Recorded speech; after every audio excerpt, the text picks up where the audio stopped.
Good morning. Morning. It's good to be with you guys again as we continue our study in the book of 2 Timothy. So you can go ahead and turn with 2 Timothy. That's where we're going to be picking up at. I believe we got to verse 6 last week. And so we'll read the first chapter again. But before we do that, can anybody remind me, by way of review, of anything we've talked about the first 2 weeks?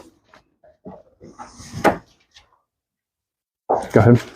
The big responsibility role that mothers and grandmothers have, and how huge of an impact we can have with future generations and our family with discipling them. Yeah, that was a big part of what we talked about last week. We talked about how Timothy's grandmother, mother, Eunice, and Lois, how they were really the only Christian influence that Timothy had in his life. His father was not a believer.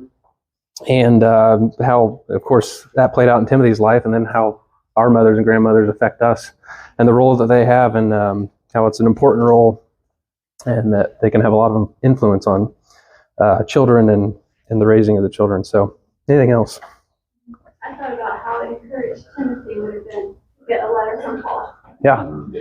Yeah, I think so. And then it mentions in there that he had reminded of your sincere faith and all that stuff. I mean, that would be encouraging for the Apostle Paul, who knows what sincere faith really is, to examine your life and to have said that you have sincere faith as well. So, yeah, that would have been encouraging, I think, and to know that Paul's praying for him as much as he is. So, anything else? Go ahead.